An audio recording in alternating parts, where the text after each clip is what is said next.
nasta'inuhu wa nastaghfiruh wa na'udzu billahi min shururi anfusina wa sayyiati a'malina may yahdihillahu fahuwal muhtadi wa may yudlil fa ulaika humul khasirun.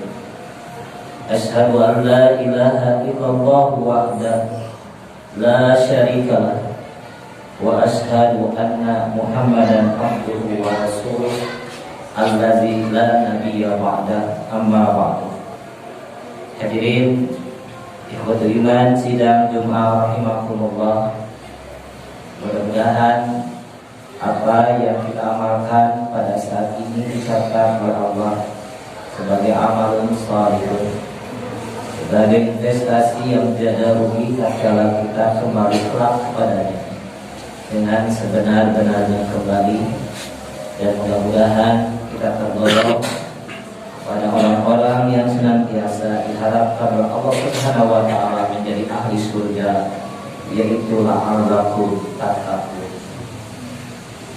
Hadirin ikhwatul iman sidang Jumat rahimakumullah, setiap muslim yang sejati, yang memiliki keimanan yang hakiki, pasti pada dirinya dia meyakini bahwasanya dia itu akan mengalami atau menjalani mati 2 kali dan hidup 2 kali.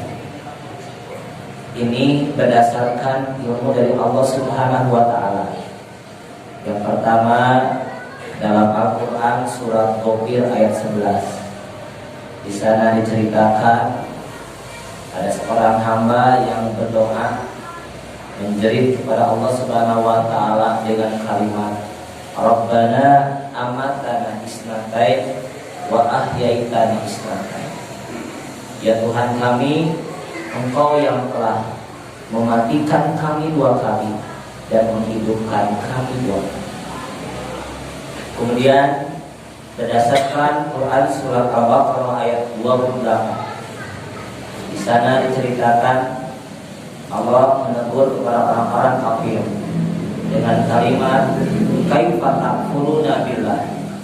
Bagaimana kalian itu bisa kufur kepada Allah? Wa kuntum amwatan, padahal kalian itu tadinya mati. Fa'ahyakum, maka Allah Subhanahu wa taala menghidupkan kalian. Summa yumitukum, kemudian Allah mematikan kalian lagi. Summa yuhyikum, kemudian Allah menghidupkan kalian lagi. Summa ilaihi turja'un, kemudian hanya kepada Allah lah kalian pasti akan dikembalikan dengan sebenar-benarnya kembali. Hadirin ikhwatul iman sidang Jumat rahimakumullah, maka cukup dengan 2 ayat ini bagi kita, bagi orang muslim yang memiliki keimanan yang hakiki, keimanan yang sejati, kita cukup dan akan menjalani mati 2 kali dan hidup 2 kali.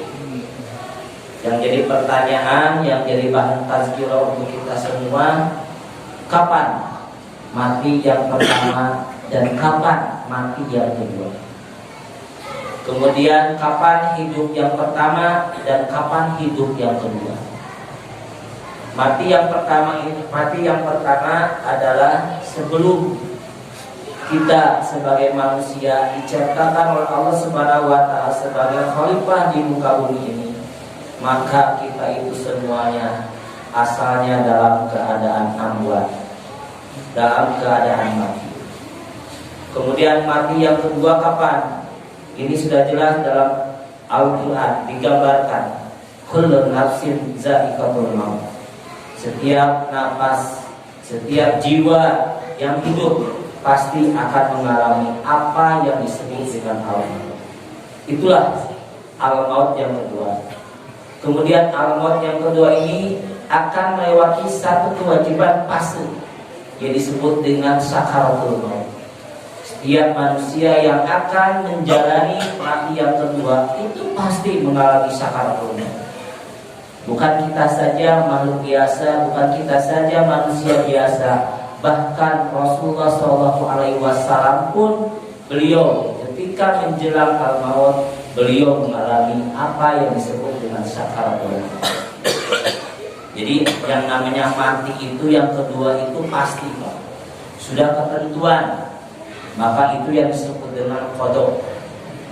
Beda dengan qadar. Ari qadar mah takdir, jalan yang berbeda. Mungkin kita punya saudara, punya teman yang sudah pergi, sudah pulang ke rahmatullah. Mereka meninggal atau wafatnya berbeda jalan. Ada yang jalannya sakit, ada jalannya istilah itu kecelakaan atau terhubungkan gitu. Tetapi yang namanya mati itu pasti terjadi. Tidak bisa kita tidak bisa kita ingin dipercepat atau diperlambat. Ya atas takdirna Allah mah kedah mati. Jadi intinya malakal Israil, malakal maut itu adalah perintah dari Allah, lain ngadodoho anu gering, lain ngadodoho anu kolot. Tetapi malaikat Israil itu nyaeta ngadodoho anu hirup. Sanajan kita sering melihat orang tua, istilahnya itu umurnya hampir 80 tahun, tapi masih ada jam-jaman ikhlas. Harita acan waktu sama kan. Kemudian kita melihat ada saudara kita yang sakit terbaring, bahwa saudara kita bawa kurang, bawa obat kurang misalnya, sakit terbaring sudah hampir 6 tahun, segala dirinya ada cara waktu lama kan? Inilah keyakinan kita. Jadi malaikat Israil lain ngadodo anu kolot, lain ngadodo anu gering, tapi ngadodo anu hirup. Biarpun kita usianya masih muda, terboga penyakit, ari pasti takdir Allah mati mama. Saya punya teman, dia profesi guru olahraga. Kemudian dia hobinya sesepedahan, Pak. Terlem-lem sepeda tur luar kota Pangandaran paling dekat. Ya. Pernah dia sepedahan lintas Jawa. Gitu. Kemudian pernah ke luar negeri juga dia sepedahan. Nah aja sepedahan. Gitu. Hobinya sepedahan, hobinya olahraga. Kemudian dia itu sampingannya ngajarkan senam, gitu kan, aerobik, senam apa saja ke lembaga-lembaga. Usia yang sangat muda di bawah saya, bahkan dia itu murid saya. Aitos takdira mau. Sanajan anjeunna teu gaduh panyawa. Masih kere jam-jam kualitas. Jauh pi maut teh. Tah kita jangan punya pemikiran seperti itu. Jadi catat, biarpun kita masih jab-jab, masih mora, masih muda, tetapi yang namanya maut terus mengejar kepada kita selama kita hidup. Inilah yang jadi permasalahan. Kita jangan takut mati, ya. Kita jangan takut mati, tapi kita harus planning kematian ini. Kematian kita ini mudah-mudahan menjadi ujung yang baik, yang disebut dengan husnul khatimah. Jangan sampai kita matinya kita ini sebagai syukur khatimah. Itulah kematian yang kedua. Kemudian kematian kehidupan yang pertama kapan? Kehidupan yang pertama ini adalah kehidupan sekarang yang kita alami, yang kita jalani di alam dunia ini, yang penuh dengan liku-liku, yang penuh dengan perubahan. Ada kalanya kita senang, ada kalanya kita sedih, ada kalanya kita menangis, ada kalanya kita tertawa. Itulah dunia, Pak. Jadi kehidupan dunia malin ibarat pentil ban. Coba perhatikan pentil ban. Kadang-kadang dihandap, kadang-kadang di luhur, kadang-kadang di tengah. Itulah kehidupan dunia. Makanya anu jelema anu beunghar, jelema anu aya pangkat di luhur tengah jabok. Suatu saat Allah mencabut kenikmatan tersebut, anggar menjadi dihandap. Gitu. Itulah kehidupan dunia. Kehidupan yang tidak kekal, kehidupan yang fana, bahkan bisa rusak kalau kurang dimanfaatkan sebetul-betulnya. Gitu. Makanya, yuk. Kehidupan dunia ini jadikan ajang untuk menabung. Menabung apa? Ketika kita nanti pulang kepada Allah Subhanahu wa ta'ala. Kemudian kehidupan yang kedua. Kehidupan yang kedua ini adalah kehidupan yang abadi, kehidupan yang selamanya, yang kita akan mempertaruhkan di hadapan Allah Subhanahu wa taala. Apakah kita akan bahagia selamanya atau sengsara selamanya? Itulah kehidupan yang kekal. Itulah kehidupan yang akhirat. Makanya di dunia mah orang ya kadang-kadang punten aya menuju pandemi, usaha menuju anjlok, orang teu dihandap. Tapi kata tukang orang berjaya, itulah dunia. Tetapi kalau di akhirat ini menentukan apakah kita akan rangsak selamanya atau bahagia selamanya. Bagja salilana atau sangsara salilana, itulah kehidupan akhirat.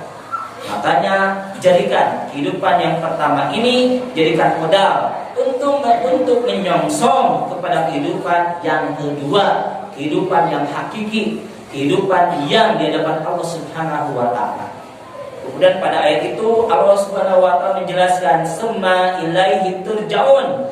Kemudian kalian hanya kepada Allah lah kalian pasti akan dikembalikan. Jadi inilah yang sebenar-benarnya mudik. Kalau kita mudik, misalnya dengan waktu yang normal, orang mudik, kadang-kadang orang penuh dengan persiapan. Ya, penuh dengan persiapan. Untuk apa? Kadang-kadang untuk mudik ke kampung halamannya masing-masing. Kadang-kadang orang punten gaduh bojo teu apal, anjeunna kreatif nabung gitu kan, ditanya teh jang naon mah jang bekal mudik. Jang bekal mudik, jadi dipersiapkan mudik teh. Aina lebaran Idul Fitri sami mudik geus nabung deui wae lantaran naon? Jang bekal mudik. Kenapa? Pas mudik kita berbagi bahagia dengan orang tua yang masih aya. Berbagi dengan saudara, berbagi dengan teman-teman kita dahulu yang masih ada, berbagi. Intina urang teh geus nemongkeun yen urang teh sukses di kota, padahal sarua we di pulau gitu. Sarua di kota. Tapi lantaran suasananya lebaran, hayang berbagi. Boleh gitu. Nemongkeun yen urang teh sukses. Itu boleh, Pak. Tetapi camkan ketika kita kembali ke kampung halaman kita masing-masing, apakah sepadan? Apakah sama tidak ketika kita mempersiapkan nanti kita kembali kepada Allah Subhanahu wa taala? Pertanyaannya, bahan tajkiro untuk kita semua. Ketika kita kembali kepada Allah, apa yang akan kita bawa? Rek naon urang teh di paeunan Allah teh? Kita akan memperlihatkan amal apa di depan Allah Subhanahu wa taala? Ini yang jadi pelajaran kita semua. Hari mudik sagala rebo kan gitu kan. Tapi ketika kita pulang ke kampung halaman yang betul-betul kampung halaman kita, urang hare-hare. Contoh yang sederhana saja, Pak. Kalau bapak-bapak misalnya suatu saat sudah normal, kemudian syukuran sa-RW di dieu teh tur ke Pangandaran, ya 5 bus dibiayana ku Pak RW jeung DKM kerjasama, gitu kan. Bapak-bapak mah tinggal indit, ya sakeluarga aya sakeluarga anu 5 urang, anu 6 urang kan gitu kan. Kemudian ada satu keluarga, kalau satu keluarga itu kena ke urang di sana. Kita punya istri 1, punya anak 3, tapi 3 itu belum ngejena. Anu paling gede kelas 1 SD, anu kadua umur 3 tahun, anu katiuna karek borojol. Bayangin Pak, erek ini ke Pangandaran teu boga duit, ngan boga duit 20.000. Coba tanya pada diri kita, erek ini mau udah kan gitu. Kadang-kadang seunggah kan gitu. Erek ini Pangandaran padahal bus mesti bayar, ke Pangandaran tinggal asup, ya di hotel tinggal ngeunah, dahar dibayar, tapi bukan duit 10.000, ternyata kan gitu, aneh gitu. Sieun itu teh sieun ieu, itulah urusan dunia. Beda dengan urusan akhirat. Ketika bapak-bapak datang ke majelis taklim, ke masjid, teu boga duit oge, enjoy ya kan. Oh bapak kan gitu, batu nyeng carengan gitu, batu ngasupkeun duit kalau kenceng, hare-hare lah teu boga duit. Tapi beli rokok memaksakan kan gitu. Inilah gambaran urusan dunia dengan urusan akhirat. Mudah-mudahan kita bisa memanfaatkan urusan duniawi untuk kepentingan urusan ekonomi. Hadirin ikhwat iman sidang Jumat rahimakumullah, saja khutbah yang pertama mudah-mudahan ada nilai manfaat yang untuk kita semua. Barakallahu li wa lakum.